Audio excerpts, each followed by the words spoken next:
بسم اللہ الرحمن الرحیم۔ مفتی شعیب اللہ خان صاحب کے بیانات کے لیے مفتی صاحب کے آفیشیل چینل کو سبسکرائب کریں اور زیادہ سے زیادہ شیئر کریں۔ بسم اللہ الرحمن الرحیم۔ الحمد للہ رب العالمین والصلاة والسلام علی سید الانبیاء والمرسلین وعلى آله وصحبه أجمعين، أما بعد، وبالسند المتصل منا إلى الشيخ الإمام الهمام الحافظ الحجة أمير المؤمنين في الحديث أبي عيسى محمد بن عيسى بن ثورة الترمذي رحمه الله تعالى، باب ما جاء أنه يأخذ لرأسه ماء جديدا. وبه قال حدثنا علي بن خشرم قال أخبرنا عبد الله بن وهب قال حدثنا عمرو بن الحارث عن حبان بن واسع عن أبيه عن عبد الله بن زيد رضي الله عنهما وعنهم أنه رأى النبي صلى الله عليه وسلم توضأ وأنه مسح رأسه بماء غير فضل يديه. قال أبو عيسى هذا حديث حسن صحيح. وروى ابن لهيعة هذا الحديث عن حبان بن واسع عن أبيه عن عبد الله بن زيد رضي الله عنهما أن النبي صلى الله عليه وسلم توضأ وأنه مسح رأسه بما غبر فضل يديه. ورواية عمرو بن الحارث عن حبان أصح لأنه قد روي من غير وجه هذا الحديث عن عبد الله بن زيد رضي الله عنهما وغيره أن النبي صلى الله عليه وسلم أخذ لرأسه ماء جديدا، والعمل على هذا عند أكثر أهل العلم، رأوا أن يأخذ لرأسه ماء جديدا.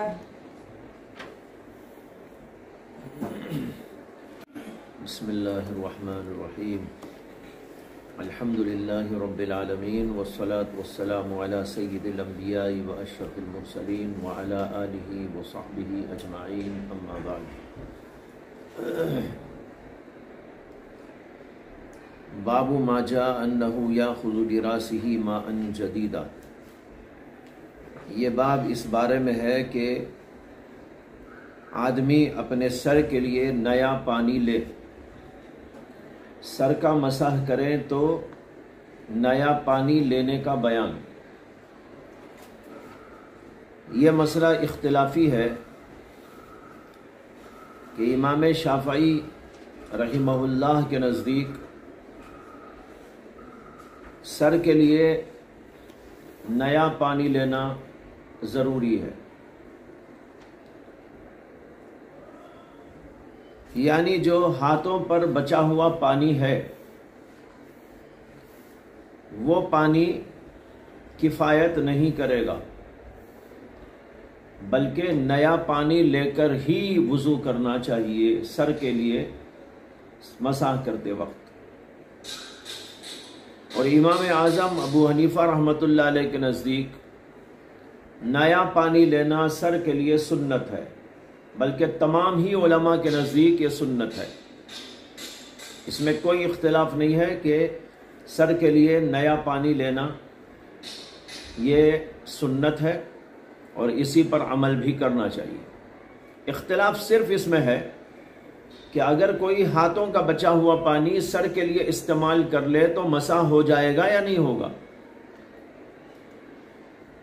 امام شافعی کہتے ہیں کہ نہیں ہوگا، نیا پانی لینا ضروری ہے، اور احناف کہتے ہیں کہ نیا پانی لینا ضروری نہیں ہے، صرف سنت ہے۔ اگر ہاتھوں پر پانی بچا ہوا موجود ہو اور اس سے کوئی آدمی اپنے سر پر مسح کر لے تو مسح ہو جائے گا۔ یہ ہے اختلاف۔ امام شافعی رحمۃ اللہ علیہ نے جو دلیل دی ہے وہ اس باب کے اندر موجود ہے۔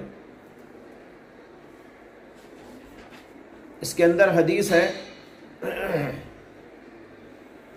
حضرت عبداللہ بن زید ابن عاصم کی، انہ رأى النبی صلی اللہ علیہ وسلم توضأ وانہ مسح راسہ بماء غیر فضل یدیہ، اللہ کے نبی علیہ الصلاۃ والسلام کو انہوں نے دیکھا کہ آپ وضو کر رہے تھے اور آپ نے اپنے سر کا مسح کیا ایسے پانی سے جو ہاتھوں کے بچے ہوئے پانی کے علاوہ تھا. سمجھ میں آیا ترجمہ؟ بِمَاءٍ غَيْرِ فَضْلِ يَدَيْ، یعنی ہاتھوں کے بچے ہوئے پانی کے علاوہ تھا. علاوہ کا مطلب نیا تھا، تو ہاتھوں کا بچا ہوا پانی استعمال نہیں فرمایا. اس سے امام شافعی استدلال فرماتے ہیں کہ دیکھو رسول اللہ صلی اللہ علیہ وسلم نے تو نیا پانی لیا تھا سر کے مسح کے لیے، لہذا ہاتھوں کا بچا ہوا پانی کافی نہیں. احناف اس کا جواب دیتے ہیں کہ اس کے اندر تو اللہ کے نبی کا عمل بتایا گیا ہے جو سنت ہے، مگر اس سے کیسے سمجھا جائے گا کہ اگر کوئی آدمی ہاتھوں کا بچا ہوا پانی سر کے مسح کے لیے استعمال کر لے تو وضو ہی نہیں ہوتا. اس میں تو اتنا ہے نا کہ اللہ کے نبی علیہ الصلاۃ والسلام نے وضو کیا تو آپ نے سر کے مسح کے لیے نیا پانی لیا. ٹھیک ہے، احناف بھی یہی کہتے ہیں، جمہور بھی یہی کہتے ہیں کہ نیا پانی لے کر سر کا مسح کرنا سنت ہے. اس سے یہی سنیت ثابت ہو رہی ہے، عمل ہے رسول اللہ صلی اللہ علیہ وسلم کا. لیکن اس سے یہ استدلال کیسے ہو سکتا ہے کہ اگر کوئی آدمی سر کے مسح کے لیے نیا پانی نہ لے اور ہاتھوں کے اندر بچے ہوئے پانی ہی کو استعمال کر لے تو وضو ہی نہیں ہوتا؟ یہ اس حدیث سے کہیں ثابت نہیں ہوتا. یہ تو عمل ہے رسول اللہ صلی اللہ علیہ وسلم کا، اور عمل سے یہ ثابت ہو رہا ہے کہ نیا پانی لینا سنت ہے، اور اس پر تو اجماع ہے جیسے کہ کہہ چکا ہوں. لیکن نیا پانی لینا ضروری ہے یہ اس سے ثابت نہیں ہوتا.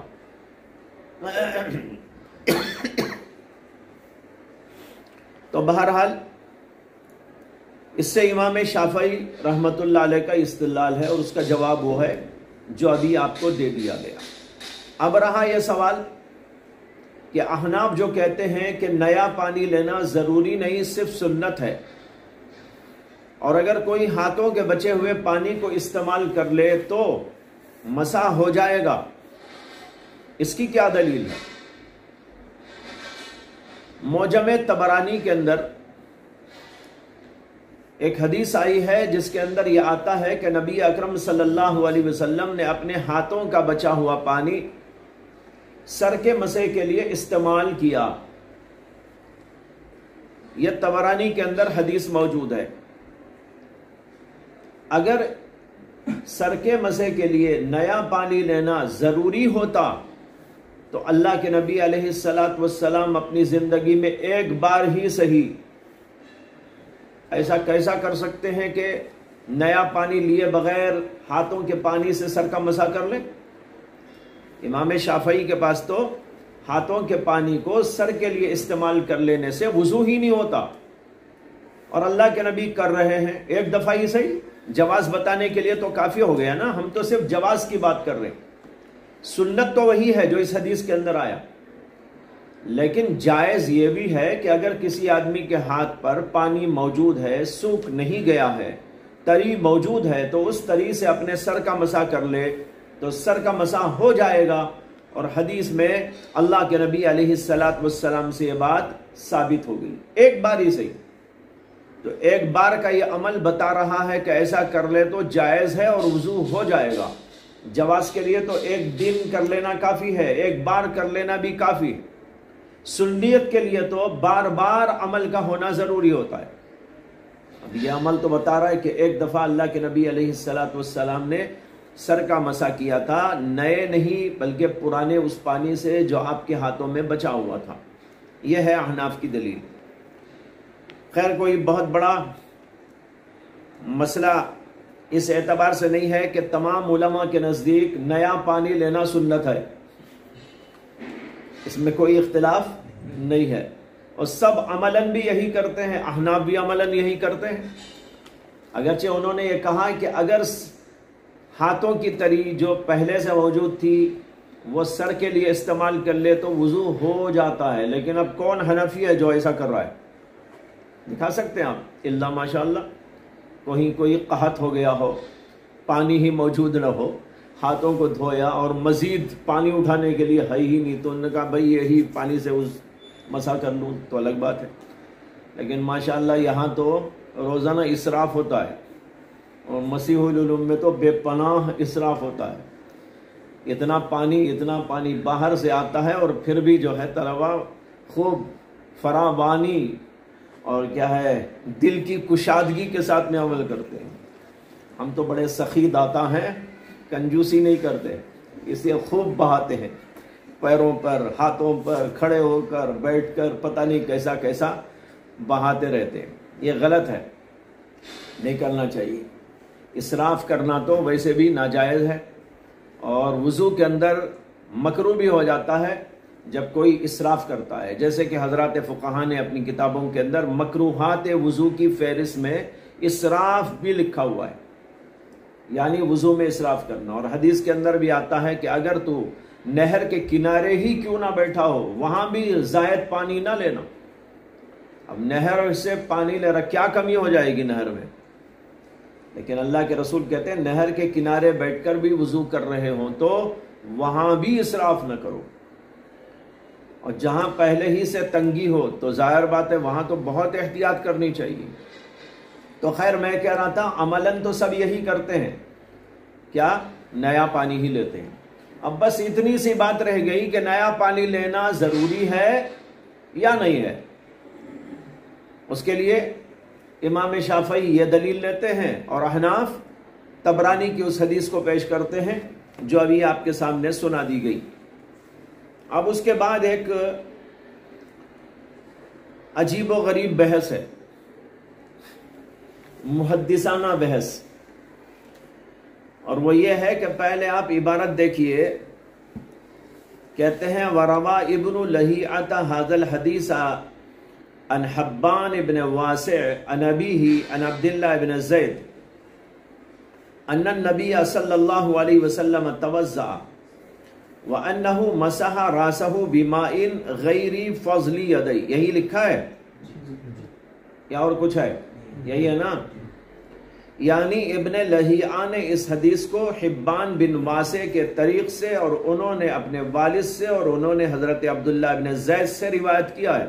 اوپر کی بھی یہی حدیث ہے عبداللہ بن زید ہی کی، دوسرا طریق اس کا بیان کر رہے ہیں، اور اس میں ہے ان النبی صلی اللہ علیہ وسلم توضأ، کہ اللہ کے نبی نے وضو کیا، وانہ مسح راسہ، اور اللہ کے نبی نے اپنے سر کا مسح کیا، بماء غیر فضل یدی، اس پانی سے جو ہاتھوں کا بچا ہوا نہیں تھا۔ اس کے بعد میں کہتے ہیں وَرِوَایَتُ عَمْرِ بْنِ الْحَارِثِ عَنْ حِبَّانَ أَصَحُّ۔ امام ترمذی کہتے ہیں کہ عمر بن حارث کی جو حدیث انہوں نے حبان بن واسع سے روایت کی ہے، جو اوپر آئی نمبر 1، وہ حدیث ابن لہیعہ کی حدیث سے زیادہ اصح ہے۔ ابن لہیعہ کی وہ جو اب پیش کی، کہتے ہیں لِأَنَّهُ قَدْ رُوِيَ مِنْ غَيْرِ وَجْهٍ هَذَا الْحَدِيثِ عن عبداللہ بن زید وغیرہ۔ اصح ہونے کی دلیل یہ ہے کہ یہ حدیث روایت کی گئی ہے بہت سارے طرق سے، حضرت عبداللہ بن زید وغیرہ صحابہ سے، ان النبی صلی اللہ علیہ وسلم اخذ لراسہ ماء جدیدا، کہ اللہ کے نبی علیہ السلام نے اپنے سر کے لیے نیا پانی لیا۔ وہی حدیث عبداللہ بن زید وغیرہ سے ہے، اس میں اللہ کے نبی نے نیا پانی لیا۔ نیا پانی لینا سنت ہے، بتا چکا ہوں میں، اس میں کوئی اختلاف نہیں۔ اب یہاں سمجھنے کی بات یہ ہے کہ امام ترمذی نے 2 روایتیں پیش کی، ایک عمر بن الحارث سے، اور عمر بن الحارث روایت کر رہے ہیں حبان بن واسع سے، اور آگے وہی سند ہے۔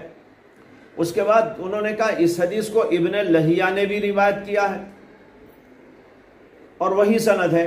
ابن لہیعہ حبان بن واسع سے روایت کرتے ہیں، ٹھیک ہے، اور حدیث وہی لائے، کوئی فرق نہیں الفاظ میں۔ انہ مسح راسہ بماء غیر فضل یدی، یہ کہنے کے بعد اب یہ کہہ رہے ہیں کہ عمر بن الحارث کی حدیث جو حبان سے ہے وہ زیادہ صحیح ہے، سوال یہ ہے فرق کیا ہے دونوں میں؟ اس کو زیادہ غیر زیادہ بولنے کی ضرورت کیا؟ جب دونوں ایک ہی بات روایت کر رہے ہیں، ابن لہیہ بھی وہی روایت کر رہے ہیں وہی الفاظ کے ساتھ، ان النبی صلی اللہ علیہ وسلم توضع ومسح راسہ بماء غیر فضل یدی، اور وہی بات عمرو بن الحارث بھی روایت کر رہے ہیں. تو اب یہ کہنے کا کیا مطلب ہے کہ انہوں نے جو روایت کیا وہ زیادہ صحیح ہے؟ اشکال ہوتا نہیں ہوتا؟ زیادہ صحیح کی بات تو وہاں کہہ سکتے ہیں نا جہاں پر کہ کوئی فرق ہو روایات کے اندر. جب فرق ہی نہیں ہے، ایک ہی بات ہے، دونوں روایت کر رہے ہیں، تو اس میں عصا غیر عصا ہونے کی کیا ضرورت ہے؟ یہ سوال پیدا ہو رہا. اور پھر امام ترمذی جو وجہ بتا رہے ہیں اس کی، وہ وجہ بھی بتا رہی ہے کہ امام ترمذی رحمت اللہ علیہ دونوں حدیثوں کے فرق کو بیان کرنا چاہتے ہیں. انہوں نے آگے کہا عصا کیوں ہے؟ لِأَنَّهُ قَدْ رُوِيَ مِنْ غَيْرِ وَجْهٍ، کیونکہ یہ روایت بہت سارے طرق سے روایت کی گئی ہے حضرت عبداللہ بن زید سے اور دیگر صحابہ سے کہ نبی اکرم صلی اللہ علیہ وسلم نے اپنے سر کے لیے نیا پانی لیا. تو جب نیا پانی لینا اتنے سارے لوگوں سے ثابت ہے تو ابن لہیہ کی روایت صحیح نہیں ہو سکتی. سوال ہے کہ کیوں صحیح نہیں ہو سکتی؟ وہ بھی تو وہی کہہ رہے ہیں، کوئی غلط بات یا کوئی دوسری بات تو نہیں کہہ رہے. جو بات کہ عبداللہ بن زید اور دیگر صحابہ روایت کر رہے ہیں وہی روایت، وہی بات، وہی چیز روایت کر رہے ہیں ابن لہیہ. تو یہاں یہ کیوں کہا جا رہا ہے کہ نہیں اتنے ساروں کے مقابلے میں ان کی روایت عصا نہیں ہے، ان کی روایت کمزور ہے؟ کہنے کی کیا ضرورت پڑ رہی ہے؟ اب یہاں پر بڑا مسئلہ پیدا ہو گیا شراح کے لیے کہ بھئی یہ کیا بات ہے. اس لیے بعض لوگوں نے کہا کہ اصل میں یہاں پر جو ہے کچھ نسخوں کا فرق ہے. کیا ہے؟ کچھ نسخوں کا فرق ہے. اور وہ نسخہ یہ ہے، اس میں تو یوں آ گیا لیکن یہ نسخہ بظاہر صحیح نہیں. سمجھے؟ یہ نسخہ صحیح نہیں. اور صحیح یہ ہونا چاہیے کہ انہو توضع ومسح راسہ بما غبر فضل یدیہ. کسی نے اس کو بما ان غیری کر دیا. بما ما ان نہیں ہے، ما موصولہ، اس کے بعد غبر. سمجھے؟ بما غبر فضل یدی، غبر فضل یدی، ایسا تھا یہ.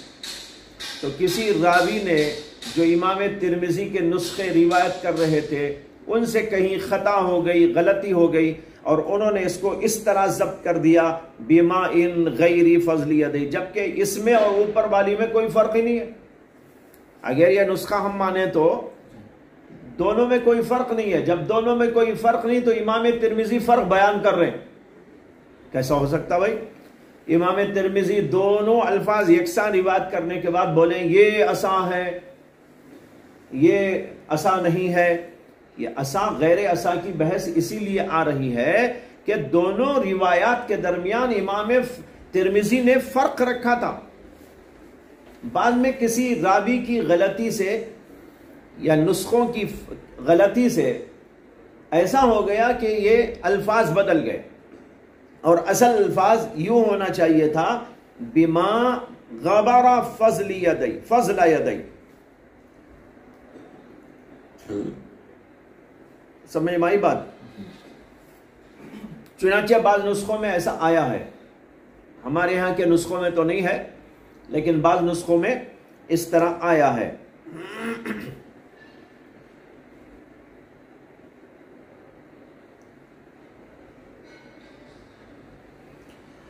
اگر یہاں پر بما غبر فضل یدی ہے تو اس کا ترجمہ یہ ہے کہ نبی اکرم صلی اللہ علیہ وسلم نے وضو فرمایا اور آپ نے اپنے سر کا مسح کیا بما، اس پانی سے.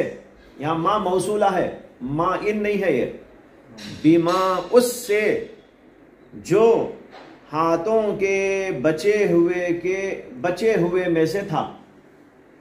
غبارہ مانے بچا، غبارہ بقیہ کے معنی میں آتا ہے، غبارہ بقیہ. تو یہ مطلب ہوا کہ اللہ کے نبی نے اپنے سر کا مسح کیا بیما اس سے جو غبارہ من فضل یدی اپنے ہاتھوں کے بچے ہوئے میں سے تھا. سمجھ میں آیا؟ لیکن یہاں عبارت بھی کچھ ایسی عجیب و غریب ہے. یہ اگر یہ تعویل بھی کریں تو تب بھی لفظی اعتبار سے کچھ فرق پڑ جاتا ہے. اصل عبارت یوں ہونی چاہیے پھر بیما غبارہ من فضل یدی، من آنا چاہیے، بیما غبارہ من فضل یدی. جیسے آپ بولتے ہیں بقیہ من فلاں، بقیہ من الطعام، بولتے ہیں نا کھانے میں سے بچا، کھانے میں سے جو باقی ہے. بقیہ من الماء، پانی میں سے جو باقی ہے. اسی طرح یہاں ہونا چاہیے غبارہ من فضل یدی، من آنا چاہیے. اب ہم یہ تعویل کریں گے کہ بھئی من کو چھوڑ دیا ہے، من کو چھوڑ دیا ہے اور من کو چھوڑ کر فضلہ کے اوپر زبر دے دیا ہے. اس کو کہتے ہیں منصوب بنزع الخافض، منصوب بنزع الخافض، کہ اصل میں یہاں تھا من فضل یدی، من کو حذف کر دیا جو حرف جر ہے، اور اس کے بعد جو مجرور تھا اس کو نصب دے دیا. تو یہ ہو گیا منصوب بنزع الخافض، یعنی حرف جر کو نکال کر نصب دے دینا. تو یہ عبارت ہو گئی. اگر یہ ہے نسخہ، اور یہی ہونا بھی چاہیے امام ترمذی کے ذہن کے اعتبار سے، جیسے کہ ان کی عبارت بتا رہی ہے کہ دونوں میں فرق ہے. اگر فرق نہیں ہے تو اصح کہنا غلط ہو جائے گا ان کا. تو امام ترمذی اتنے بڑے آدمی ہو کر کوئی لغو بات تو نہیں کر سکتے کہ وہ دو روایتیں یکساں روایت کر دیں کوئی فرق کے بغیر، اور پھر بولیں عمرو بن الحارث کی حدیث ابن لہیہ کی حدیث سے اصح ہے. ایسا بول سکتے نہیں بول سکتے. بول رہے ہیں تو مطلب ہے دونوں حدیثوں میں فرق تھا امام ترمذی کے ذہن میں، اور وہ فرق یہی ہے جیسے بعض نسخوں سے معلوم ہوتا ہے کیا کہ یہ اصل میں عبارت یوں تھی ابن لہیہ سے انہو مسح راسہ بما غبارہ فضل یدیہ، اور یہاں من محذوف مانا جائے گا. اب ٹھیک ہو گئی عبارت. اب دونوں روایتوں میں فرق ہو گیا اور مطلب ہی بدل گیا. پہلی روایت سے معلوم ہوا کہ اللہ کے نبی نے سر کا مسح کیا تھا اپنے ہاتھوں کے بچے ہوئے پانی کے علاوہ، یعنی نیا پانی لے کر. یہ پہلی حدیث کا مطلب. اور دوسری حدیث جو ہے اس کا مطلب یہ ہوا انہو مسح راسہ بما غبر من فضل یدی، کہ اللہ کے رسول نے اپنے سر کا مسح کیا اپنے ہاتھوں کے بچے ہوئے پانی سے. غبرہ، غیرہ نہیں. تو غیرہ کے معنی ہوئے علاوہ سے، غبرہ کے معنی ہوئے بچے ہوئے سے. تو مطلب یہ ہوا کہ اللہ کے نبی علیہ السلام نے اپنے سر پر جو مسح کیا تھا وہ ہاتھوں کے بچے ہوئے پانی سے کیا. ٹھیک ہے، دونوں میں فرق ہو گیا. اب یہ فرق سامنے رکھ کر عبارت دیکھیے امام ترمذی کی تو صحیح ہو جائے گی. اب وہ کہہ رہے ہیں عمرو بن الحارث کی حدیث جو حبان سے انہوں نے روایت کی ہے وہ اصح ہے، اسے کہ اس میں یہ آ رہا ہے کہ اللہ کے نبی نے نیا پانی لیا تھا، وہ اصح ہے. اس میں آ رہا ہے کہ نیا پانی نہیں لیا تھا، بچے ہوئے پانی سے کیا تھا، وہ روایت صحیح نہیں ہے. کیوں صحیح نہیں ہے؟ لِأَنَّهُ قَدْ رُوِيَ مِنْ غَيْرِ وَجْهٍ هَذَا الْحَدِيثُ وَعَنْ عَبْدِ اللَّهِ بْنِ زَيْدٍ وَغَيْرِهِ، کیونکہ یہ حدیث بہت سارے حضرت عبداللہ بن زید وغیرہ صحابہ سے مروی ہے کہ اللہ کے نبی نے اپنے سر کے لیے نیا پانی لیا. تو جب یہاں نیا پانی لینے کا ذکر ہے تو عبداللہ بن زید ہی سے یہ روایت کیسے آ سکتی ہے کہ آپ نے نیا پانی نہیں لیا، بچے ہوئے سے کیا؟ سمجھ میں آیا؟ تو نیا پانی لینے کا ذکر تو عبداللہ بن زید سے بھی آیا، اس کے علاوہ صحابہ سے بھی آیا. معمول بھی اللہ کے نبی کا یہی تھا کہ آپ نیا پانی سر کے لیے لیا کرتے تھے. اسی لیے جمہور امت کے نزدیک یہ سنت بھی ہے، احناف کے نزدیک بھی سنت ہے. تو امام ترمذی بتانا چاہ رہے ہیں کہ جس روایت میں یہ آیا کہ آپ نے نیا پانی لیا تھا، بچا ہوا پانی استعمال نہیں کیا تھا، وہ عمرو بن الحارث کی حدیث ہے، وہ عصا ہے، اور ابن لہیہ کی جو حدیث ہے اس میں یہ آیا کہ بچے ہوئے پانی سے کیا، یہ صحیح نہیں ہے۔ اب سمجھ میں آ گئی عبارت؟ یہ ہو گئی پوری بات۔ اب میں نے آپ کو امام ترمذی کا مطلب سمجھا دیا، ٹھیک ہے، کہ امام ترمذی کیا بولنا چاہ رہے ہیں، اور یہ جو بول رہے ہیں وہ اسی وقت میں درست ہوگا جبکہ آپ اس روایت کو ایسا سمجھیں، ایسا مانیں، ورنہ جیسے یہاں لکھا ہوا ہے ویسا رہے گا وہ، تو امام ترمذی کی بات صحیح نہیں ہو سکتی۔ لہذا یہ عبارت اس وقت صحیح ہوگی جبکہ ہم یہاں یہ مطلب لیں اور ان الفاظ کو کچھ تبدیلی کے ساتھ لے لیں جیسے کہ بعض نسخوں میں آیا ہوا ہے۔ یہ ہو گئی بات امام ترمذی کی۔ تو انہوں نے یہاں پر دونوں روایتوں میں فرق بیان کیا کہ عبداللہ عمرو بن الحارث جو حبان بن واسع سے روایت کرتے ہیں اس سے یہ ثابت ہوتا ہے کہ نیا پانی اللہ کے نبی نے لیا تھا، اور ابن لہیہ جو اسی حدیث کو روایت کر رہے ہیں وہ الفاظ کو جو بدل کے روایت کر رہے ہیں، اور اس کے اندر یہ روایت کر رہے ہیں کہ آپ کے اللہ کے نبی علیہ السلام نے سر کے مسح کے لیے نیا پانی نہیں لیا بلکہ غبر من فضل یدی سے کیا، یعنی ہاتھوں کے بچے ہوئے پانی سے کیا۔ یہ روایت صحیح نہیں ہے۔ یہاں تک تو امام ترمذی کا مطلب سمجھایا میں نے، لیکن اب ایک سوال ہے، وہ سوال یہ ہے کہ وہ حدیث کہاں ہے جو امام ترمذی بول رہے ہیں کہ ابن لہیہ نے روایت کیا ہے۔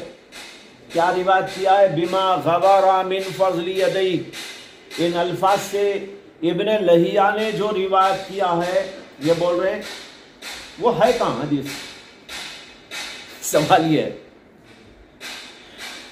محققین نے اس سلسلے میں کلام کیا ہے، شراح نے اس سلسلے میں کلام کیا ہے، اور عجیب بات یہ ہے کہ پورے ذخیرے حدیث کو تلاش کرنے والے تلاش کر چکے، آج تک وہ حدیث کہیں نہیں ملی۔ سمجھ میں آیا؟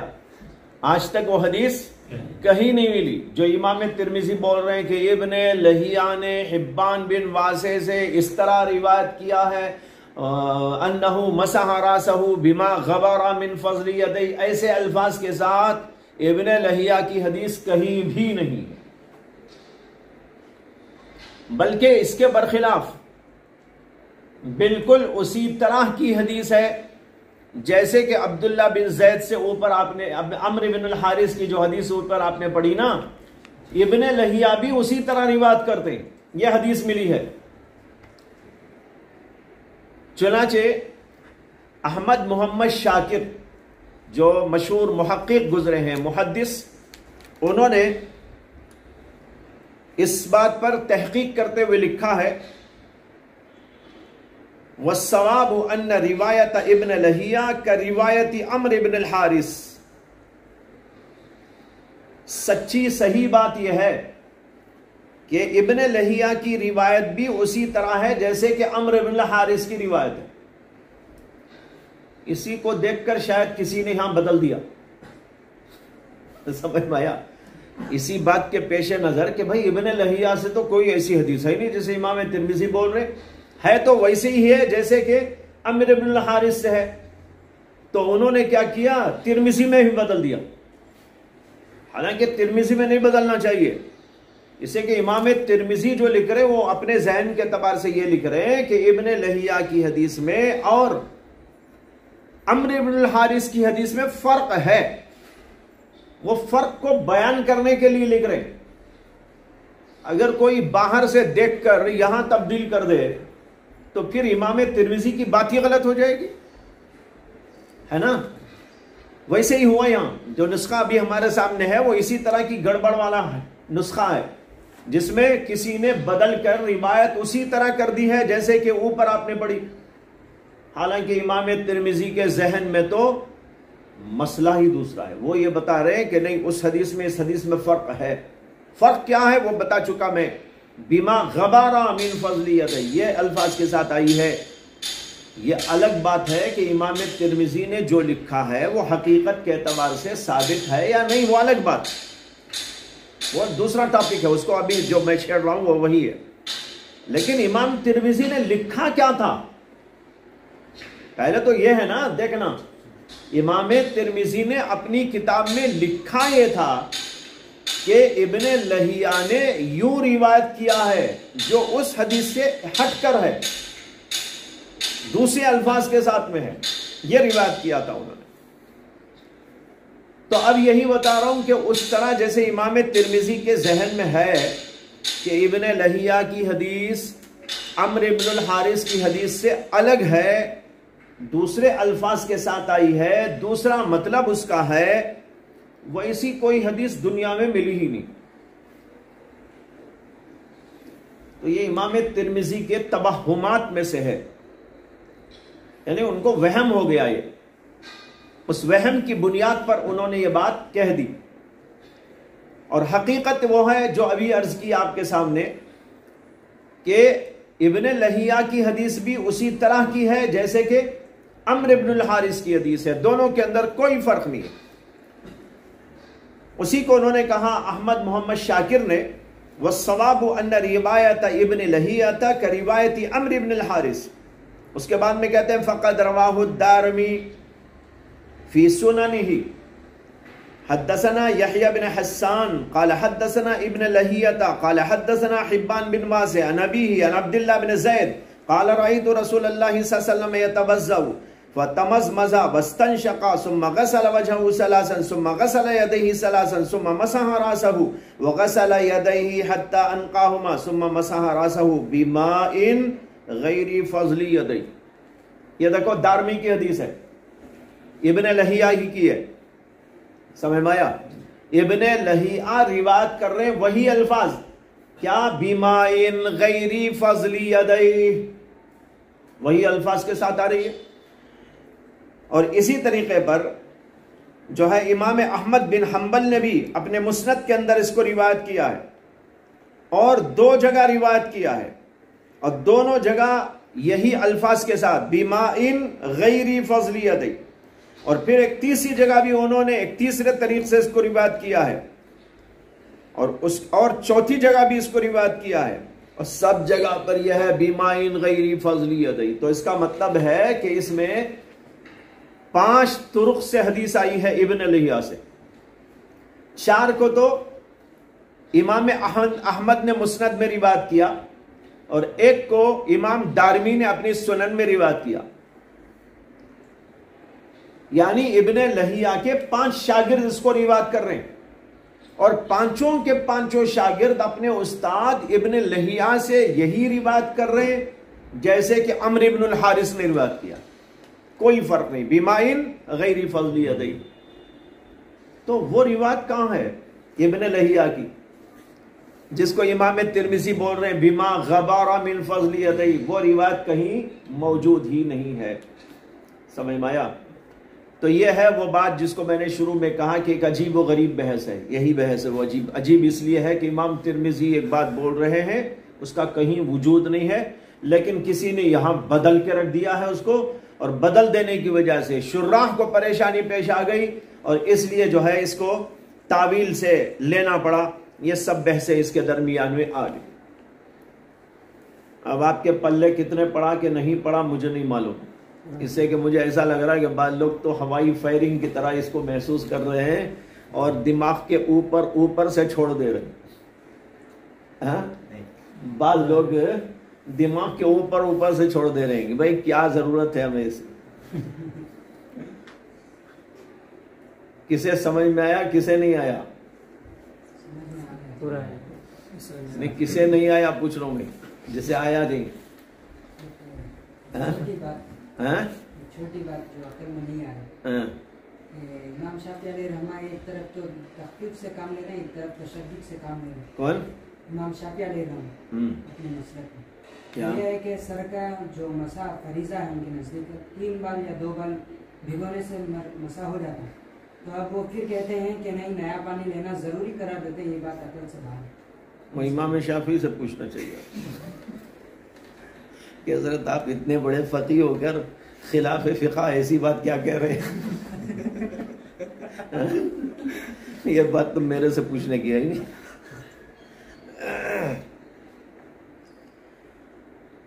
ان کا مطلب یہ ہے کہ جب سر کا مسح کریں تو نیا پانی لیں، اگرچہ وہ 1-2 بال پر ہی صحیح۔ سمجھ میں آیا؟ کچھ بال تو بھیگ جاتے ہیں ویسے ہی، ان کے ہاں اس کا حساب نہیں، وہ از خود بھیگ گئے ہو، لیکن سر کا مسح تو مستقل فریضہ ہے۔ قرآن میں اللہ نے اس کا حکم دیا، وَامْسَحُوا بِرُؤُوسِكُمْ، چہرہ دھونے کا الگ حکم دیا، وَاغْسِلُوا وُجُوهَكُمْ، اور ہاتھ دھونے کا الگ حکم دیا، وَأَيْدِيَكُمْ إِلَى الْمَرَافِقِ، اس کے بعد تیسرا حکم یہ دیا، وَامْسَحُوا بِرُؤُوسِكُمْ، سر کا مسح کرو۔ تو امام شافعی کہتے ہیں جو بال بھیگ ویگ جائیں چہرہ دھوتے ہوئے وہ کام نہیں چلے گا، اس لیے نیا پانی لے کر سر کا مسح الگ کرو، چاہے وہ ایک قول کے مطابق 1 بال پر ہو یا 3 بال پر۔ 3 بال والے پہ ان کے ہاں فتویٰ ہے، 1 بال والے پر فتویٰ نہیں ہے، تو 3 بال پر کم از کم۔ سمجھ میں آیا؟ تو اب اس میں کیا اشکال ہے آپ کو؟ بولو کیا تخفیف اور کیا تشدید اس میں ہے؟ تو کہہ رہے ہیں کہ چہرہ الگ دھونا چاہیے، چہرے کے ساتھ بال جو بھیگ جاتے ہیں اس کا کوئی حساب نہیں ہے، بلکہ حساب اس کا ہے آپ الگ سے مسح کریں۔ ہاں ایسا انگلی سے ہی لیں، مسح کر لیں، ہو جائے گا مسح۔ اور انہوں نے ان کے دلائل دیے ہیں، ان کے ہاں اس کی دلیل یہ ہے کہ اللہ تعالیٰ نے وَامْسَحُوا بِرُؤُوسِكُمْ جو فرمایا ہے وہ مطلق ہے، سر کا مسح، وَالْمُطْلَقُ عَلَى يَجْرِي عَلَى إِطْلَاقِهِ، اور مطلق اپنے اطلاق پر رہتا ہے۔ جب اطلاق پر رہتا ہے تو سر کے مسح میں اتنا آ گیا کہ مسح جس پر اطلاق کر سکتے ہیں آپ، وہ کہتے ہیں 1 بال پر کریں تو بھی مسح ہے، 3 بال پر کر لیں تو بھی بہتر ہے، لیکن 1 بال پر کریں گے تو بھی اس کے اوپر مسح کا اطلاق ہو جاتا ہے کہ نہیں ہوتا؟ والمطلق یجری علی اطلاقی، لہٰذا اسی اطلاق کی بنا پر وہ کہتے ہیں مسح اتنا بھی کر لیں تو کافی ہو جائے گا۔ لیکن سر کے بال دھل جائیں، جب آدمی جو ہے وہ ہاتھ دھوئے یا کچھ اور کرے، چہرہ دھوئے، وہ کہتے ہیں اس کا حساب نہیں، اس کا حساب الگ ہے، یہ سر کا مسح الگ کرو، اور مسح چاہے تھوڑا سا ہی ہو لیکن ہو جائے گا۔ یہ ہے ان کا نقطہ نظر۔ احناف کے یہاں یہ وَامْسَحُوا بِرُؤُوسِكُمْ جو ہے وہ مطلق نہیں ہے بلکہ مجمل ہے، ان کے یہاں اس میں اطلاق نہیں ہے بلکہ اجمال ہے۔ حضرات احناف کہتے ہیں اس میں اجمال کر دیا گیا ہے، اس اجمال کی تفسیر حدیث میں آ گئی ہے، اور وہ تفسیر یہ ہے کہ اللہ کے نبی علیہ السلام نے مسح علی ناصیتہ، اپنے سامنے والے حصے پر سر کے مسح کیا، تو لہذا اتنا حصہ اسی کو وہ پاؤں سے تعبیر کرتے ہیں، اس سے کہ ناسیہ جو ہوتی ہے وہ سر کا پاؤں ہوتا ہے۔ سر کے 4 حصے ہیں، ایک ادھر کا، ایک پیچھے کا، ایک ادھر کا، ایک ادھر کا۔ سامنے کا جو حصہ ہوتا ہے اس کا ہے نام ناسیہ، اس کا ترجمہ عام طور پر پیشانی کر دیتے ہیں نا، پیشانی، پیشانی اس لیے بولتے ہیں وہ پیش ہے، سامنے ہے، ورنہ سامنے سر والا وہ حصہ جس کو آپ کو ایسا کوئی پکڑ لے، کوئی ایسا پکڑنا چاہے تو پکڑ لے، اس کو کہتے ہیں ناسیہ۔ قرآن میں بھی یہ لفظ استعمال کیا گیا ہے، سورہ اقرا کے اندر آیا ہے، جہنمیوں کے بارے میں آیا ہے کہ ان کو ناسیہ پکڑ کر جہنم رسید کیا جائے گا، تو ہاں آیا ناسیہ، سمجھ میں آیا، ناسیۃ کاذبہ، جھوٹی پیشانی، یعنی جھوٹا آدمی، اس کو اللہ نے جھوٹی پیشانی سے تعبیر کیا۔ تو بہرحال یہ سامنے والا حصہ، اس کو رکھ کر احناف یہ کہتے ہیں کہ سر کا پاؤں حصہ مسح کرنا لازم و ضروری ہے، اس سے کم نہیں ہو سکتا، اس لیے کہ اللہ کے نبی سے اس سے کم ثابت نہیں۔ تو اصولی طور پر ان دونوں بزرگوں میں، فقہا میں یہ اختلاف ہے کہ وَامْسَحُوا بِرُؤُوسِكُمْ مطلق ہے یا مجمل ہے۔ وہ حضرات اسے مطلق مانتے ہیں، احناف اسے مجمل مانتے ہیں۔